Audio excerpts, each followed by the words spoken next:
আজ আমি তোমাদের সালোক সংশ্লেষ প্রক্রিয়ার আলোক দশা এবং অন্ধকার দশা ডিটেলসে পড়াবো এবং এর স্টেপ বাই স্টেপ আমি কতকগুলো বিক্রিয়ার মাধ্যমে করে রেখেছি, যেগুলো তোমরা দেখলে খুব সহজেই বুঝতে পারবে। তা আলোক দশা এটি ক্লোরোপ্লাস্টের গ্রানা অংশে ঘটে এবং এই আলোক দশা কতকগুলো, অর্থাৎ এখানে আমি 1 2 3 4 5 পাঁচটি বিক্রিয়ার মাধ্যমে আলোক দশাটা দেখিয়েছি। প্রথমেই আলোক দশা যেটা হয় সেটা হচ্ছে 1 নম্বর ক্লোরোফিলের সক্রিয়তা। আলোক দশার প্রথমেই ক্লোরোফিল সূর্যালোকের ফোটন কণা শোষণ করার পর ক্লোরোফিল সক্রিয় হয় এবং সক্রিয় ক্লোরোফিল পরবর্তী স্টেপ জলের আলোক বিশ্লেষণ বা ফটোলাইসিসে বিশেষভাবে সাহায্য করে। এই প্রক্রিয়ায় সূর্যালোকের ফোটন কণার সাহায্যে উত্তেজিত ক্লোরোফিল জলকে বিশ্লিষ্ট করে হাইড্রোজেন আয়ন এবং হাইড্রক্সিল আয়নে পরিণত করে। হাইড্রোজেন আয়ন ও হাইড্রক্সিল আয়নে পরিণত হওয়ার পর পরের স্টেপটা হচ্ছে অক্সিজেন নির্গমন। অর্থাৎ এই যে হাইড্রক্সিল আয়ন উৎপন্ন হলো, এই হাইড্রক্সিল আয়ন 4টি ইলেকট্রন ত্যাগ করে হাইড্রক্সিল মূলকে পরিণত হয়। পরবর্তী স্টেপে 4টে হাইড্রক্সিল মূলক থেকে 2 অণু জল ও 1 অণু অক্সিজেন উৎপন্ন হয়। এই অক্সিজেনটাই সালোক সংশ্লেষের ফলে উৎপন্ন অক্সিজেন, যেটা বায়ুমণ্ডলে পরিত্যক্ত হয়। এর পরবর্তী বিক্রিয়া হচ্ছে এনএডিপি এর বিজারণ বা বিজারিত এনএডিপিএইচ গঠন।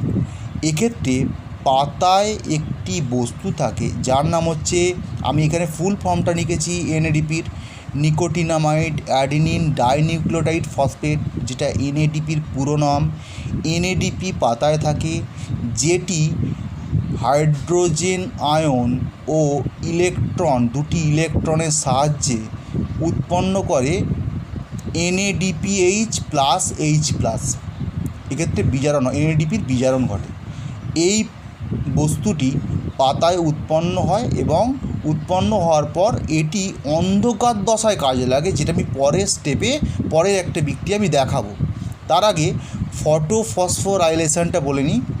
ফটোফসফোরাইলেশন একটি প্রক্রিয়া, যে প্রক্রিয়ায় পাতায় অ্যাডিনোসিন ডাইফসফেট অর্থাৎ এডিপি থাকে। এই অ্যাডিনোসিন ডাইফসফেটের সঙ্গে অজৈব ফসফেট যুক্ত হয়ে এটিপি সিনথেজ নামক উৎসেচকের সাহায্যে অ্যাডিনোসিন ট্রাইফসফেট উৎপন্ন করে, যেই অ্যাডিনোসিন ট্রাইফসফেট সালোক সংশ্লেষের অন্ধকার দশায় মুখ্য ভূমিকা পালন করে। এই প্রক্রিয়াটা, অর্থাৎ যে প্রক্রিয়ায় অ্যাডিনোসিন ডাইফসফেটে থেকে অজৈব ফসফেটের সাহায্যে যুক্ত হয়ে অ্যাডিনোসিন ট্রাইফসফেট উৎপন্ন হয়, সেই প্রক্রিয়াটাকে বলা হয় ফটোফসফোরাইলেশন। এরপর আমি তোমাদের অন্ধকার দশাটা পড়াবো। অন্ধকার দশায় প্রথম বিক্রিয়া হচ্ছে অঙ্গার আত্তীকরণ। অর্থাৎ অন্ধকার দশায় তার আগে বলে নেওয়া ভালো, অন্ধকার দশা হচ্ছে ক্লোরোপ্লাস্টের স্ট্রোমা অংশে ঘটে এবং 1956-এ বিজ্ঞানী কেলভিন এটি পর্যবেক্ষণ করেন, তাই এটিকে কেলভিন চক্র বলা হয়।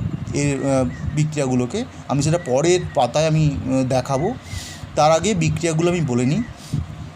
অঙ্গার আত্তীকরণ প্রক্রিয়ায় 6 অণু কার্বন ডাইঅক্সাইড, যেটা বায়ুমণ্ডলতে গৃহীত হওয়ার পর পাতায় একটি বস্তু থাকে, তার নাম হচ্ছে আরইউবিপি অর্থাৎ রাইবোবিউলোজ বিসফসফেট, যেটি রুবিস্কো নামক এনজাইমের সাহায্যে যুক্ত হয়ে উৎপন্ন হয় 12 অণু ফসফোগ্লিসারিক অ্যাসিড পিজিএ।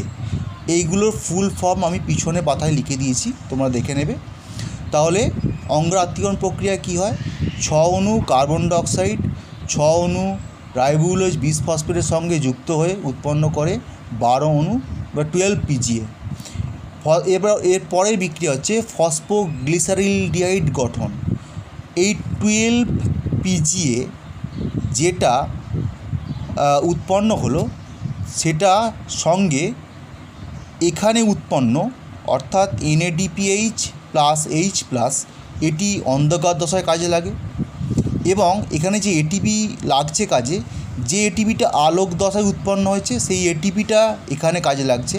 12 এটিপি পরস্পরের সঙ্গে বিক্রিয়া করে উৎপন্ন করে 12 পিজিএলডি অর্থাৎ ফসফোগ্লিসারালডিহাইড, এটা উৎপন্ন হয়।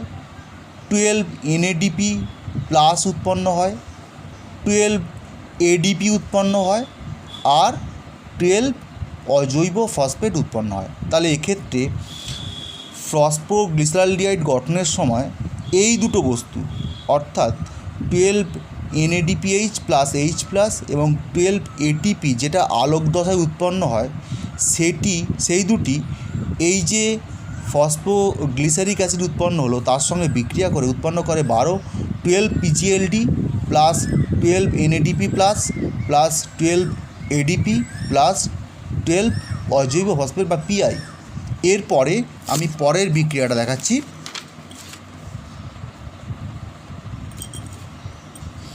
পরের বিক্রিয়ায় আমি এখানে ফুল ফর্মগুলো লিখে দিয়েছি, ফুল নামগুলো। Phosphoglyceric acid, PGLD, phosphoglyceraldehyde. এবার পরের বিক্রিয়া এখানে হচ্ছে আরইউবিপির পুনরুৎপাদন। আমি একসঙ্গেই যুক্ত করেছি গ্লুকোজ উৎপাদন প্রক্রিয়াটাকে, কারণ আমি খুব শর্ট একটা স্টেপে আমি দেখাতে চেয়েছি।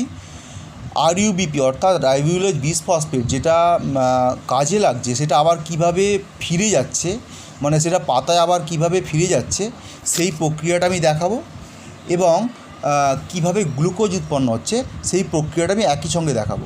ওখানে আগের পাতায় উৎপন্ন 12 পিজিএলডি অর্থাৎ 12 পিজিএলডি ফসফোগ্লিসারালডিহাইড থেকে 10 পিজিএলডি 10 অণু পিজিএলডি থেকে উৎপন্ন হয় রাইবোজুলোজ বিসফসফেট, যেটা পাতায় আবার পুনরুৎপাদিত হয়, পাতায় ফিরে যায়। আর 2 পিজিএলডি 2 অণু পিজিএলডি থেকে উৎপন্ন হয় 1 অণু গ্লুকোজ C6H12O6, এটি সালোক সংশ্লেষের পরে উৎপন্ন গ্লুকোজ। এবারে আমি কেলভিন চক্রের মাধ্যমে অন্ধকার দশাটা বোঝানোর চেষ্টা করেছি। এক্ষেত্রে আমরা যেটা দেখব সেটা হচ্ছে পাতায় বর্তমান রাইবোজুলোজ বিসফসফেট 6 অণু কার্বন ডাইঅক্সাইডের সাহায্যে উৎপন্ন করে 12 অণু ফসফোগ্লিসারিক অ্যাসিড। 12 অণু ফসফোগ্লিসারিক অ্যাসিডের সঙ্গে এখানে এডিপি যুক্ত হয়, আর এখানে